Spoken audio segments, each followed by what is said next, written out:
বন্ধুরা, আজকে আমরা কথা বলতে যাচ্ছি টমিনোজ হেল নামে একটি অত্যন্ত রহস্যময় কবিতা নিয়ে।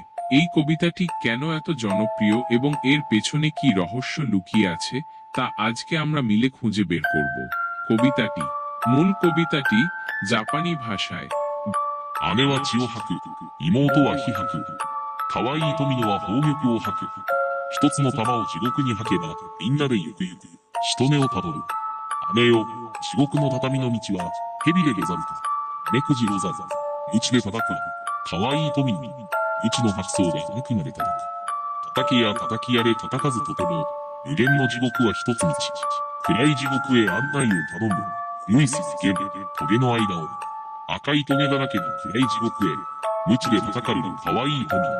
夜ど叫べども、荒叫べども、響き放たれ、わらべ歌。姉は血を吐く、妹は火吐く。可愛い富野は宝玉を吐く。বাংলা অনুবাদ। বাংলা অনুবাদটি পূর্ণাঙ্গভাবে দেওয়া হবে। বোন রক্ত বমি করে, ছোট বোন আগুন বমি করে, মাধুরী টমিনো মূল্যবান রত্ন বমি করে। একটি রত্ন যদি নরকে ফেলে দেওয়া হয়, সবাই একসাথে যাব বিছানা অনুসরণ করে।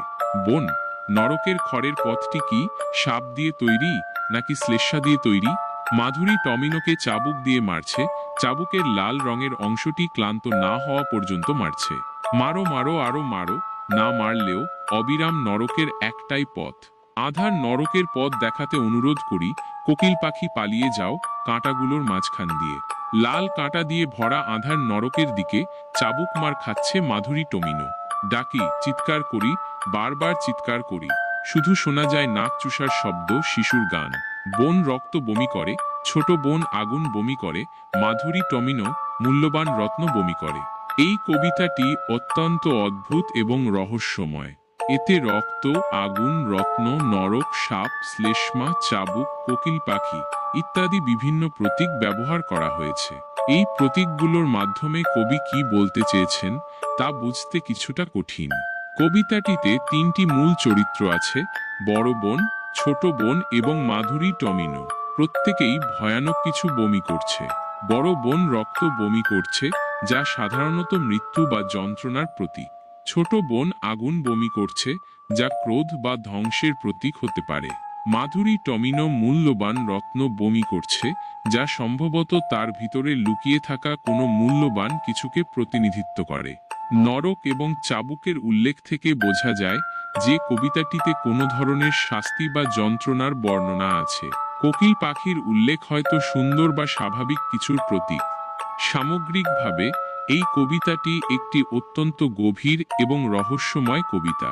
এর অর্থ বুঝতে হলে কবিতাটির বিভিন্ন প্রতীকের গভীর বিশ্লেষণ করা প্রয়োজন। দ্রষ্টব্য, এই অনুবাদটি কবিতার সঠিক অর্থ বোঝার চেষ্টা করে করা হয়েছে, তবে কবিতার মূল ভাষা এবং সংস্কৃতির প্রেক্ষাপটে অন্য ধরনের ব্যাখ্যাও সম্ভব।